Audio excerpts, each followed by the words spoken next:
Hey everyone, a year ago I made a video on growing root crops in plug trays, and in that video, which was the first part of the series, I showed you guys which medium to use, I showed you which fertilizer to use, basic techniques for planting, watering and all that, but I never got around to making part 2. Khaled here with the Plant Charmer channel. Today we're finally looking at part 2 of growing root crops in plug trays. So without further ado, I suggest we get going. All right, so let's have a look at our tray of radishes first. So what I've done here is I've planted 72 radishes in a 72 cell tray. Let me just give you a look from the top here. So that's what it looks like. And they were planted 2.5 weeks ago. So these cells are actually pretty small. They are 1 inch squared basically, so 1 inch by 1 inch. As you can see, the radishes have started bulbing already. Radish is a super fast crop. This is crop king, and I believe the dates to maturity on that is 23 days. So these guys should have about maybe 10 extra days. Indoors, it might be a little longer. I mean, you don't have the full power of the sun, even though we have powerful grow lights. For those who are not aware, we grow under a 1000 watt metal halide double-ended high intensity discharge light. So this guy's pretty powerful, puts out a lot of photons down right where we need it. That spot, that empty spot, is where the radishes go. So that's it. These guys are 23 days. We've got food already in the cells. If you guys look at my seed starting mix video, I show how to make a good mix, and this is pretty much a mix that will work for radishes in cell trays like this. So the fertilizer is fully dissolved into the medium and integrated and incorporated, so we don't have any hot spots anywhere. But more importantly, the plants find food everywhere in the cell, so that promotes a better development. You can see that the radishes are not as they're not as even and as consistent in size as I would normally want, and this is due to uneven watering. So when you don't water your radishes evenly, you're going to get results a little less than optimal. The reason that this happened here is because my tray is actually sitting at a slight angle, so there's one side that gets more moisture than the other. But as you can see, we're starting to get some really nice roots here. Let's have a look at this guy right here, and if we look a little closer in, you can see down the tray. Let me just go around quickly. So you can see it's still pretty consistent in terms of performance, but we can definitely do much better than that. I'm sorry for the glare, but this light is just impossible not to get glare with whenever you're filming in that direction. So if we have a look at the other side of the tray here, we can see it's also bulbing. So pretty good job on that. 10 more days, we should have salad-sized radishes coming out of this tray. We're not going to need to put extra fertilizer because radishes do not use a lot of fertilizer. You guys may have noticed it's stacked on top of another tray, and this tray actually has growing medium with fertilizer in. The reason I did this is because I don't have any liquid organic fertilizer here, so I couldn't use the method I showed in the first video, which is to sit one tray inside, basically sit this tray here inside this tray, which doesn't drip, and then fill up with water. It is still the preferred method. In the next segment, when I show you the carrots, I'll show you why it's much better to water from the bottom and not have that downpour on small seedlings. So that's it. I hope you guys enjoyed this part. I'm going to go and check out the carrots for you. I also have radishes growing in rain gutters as a little experiment in double wide rows. So let's have a look at that.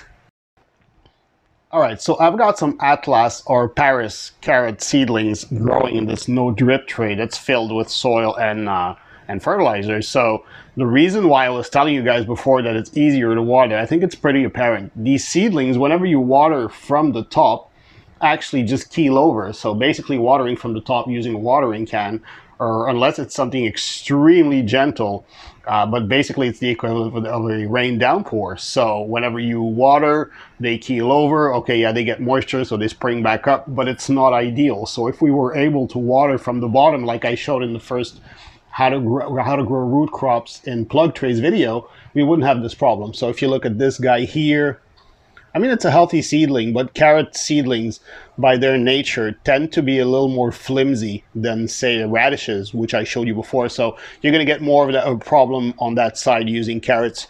At this stage, what you can do is just water very gently. You can also hill up the carrots a little bit just to keep them straight. But these are the little round ball-shaped carrots.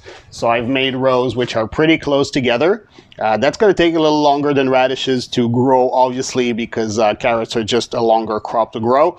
but same technique. We're not using a cell tray this time. We're using the entire no drip tray. So we just fill that with medium. We've put some fertilizer in, and we've planted our carrots. When they emerge, we thin them out to one every 1.5 inch or so. Again, you guys know I'm very, very much a fan of dense plantings. And so that's it. At this stage, we should just keep them watered. They don't need any more food than they already have, but they will need a top up of food before they get to maturity. So I'll show you guys that in a following video. But right now our seedlings are looking pretty good, and we're going to get some ball carrots out of that small, cheap tray. All right, so our next setup is 4-inch pots that are growing Nantes carrots. So they are the short, stubby carrots. I think they're for French origin. So these guys are obviously bigger carrots than the Atlas carrots I showed you before. They're going to need a deeper container to be able to grow in. So what I've put them in is 4-inch pulp containers here with the bottoms cut out. So I'm not sure if we can see that on the camera, but they have no bottom. So I've cut the bottoms out, and the reason for that is so our roots can actually get bigger and deeper, so they can plunge down into this tray. And instead of having just the height of the container here to grow, now they're benefiting from extra depth, which is always useful for carrots.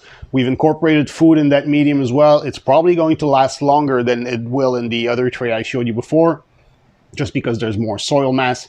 However, these are carrots, so they're 60, 70, 75-day crops. They're going to need a top-up of fertilizer once the foliage has developed more. We don't have as much of a problem with them standing up as with the other tray. But if you notice, this guy is a little floppy here. So again, what you can do when you have a problem like that is just press a little bit of soil around, kind of mound it up, and see now it's standing. So as the seedlings grow, they will outgrow this problem. But again, bottom watering, I think you guys are starting to see why it's so much better to do it that way.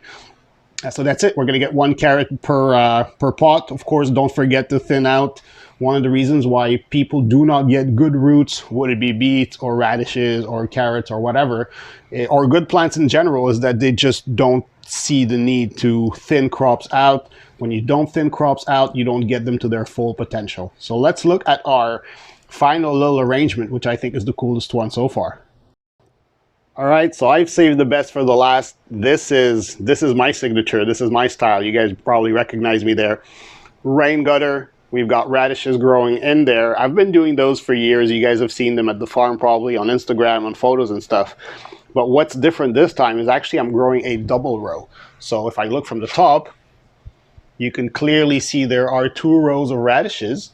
So that's 22 radishes growing in a 16 inches long section of rain gutter, which means if this works out and I bring it up to the 10-foot gutters that I use on the farm, that brings me up to 150 plus radishes per 10-foot section. So either it doubles my production, or it's going to reduce by 50% the amount of space that I need to grow my radishes. Either way, it's called, in my book, a good advancement. If you look, these radishes were actually planted later than the other ones. So if you actually look, they're just starting to bulb. They're more consistent than in the cell trays. I always get really good results in rain gutters. They're really, really great containers for growing. So you can see the roots really look like one another, which is a good start to a radish grow. Of course, we want them all to be round and perfect and all that. So these guys should be about 7 to 10 days behind the other batch. So as soon as, of course, I make an update on this video, I'll show you guys what happens in the gutters here. But yeah, so double wide in a 4-inch wide and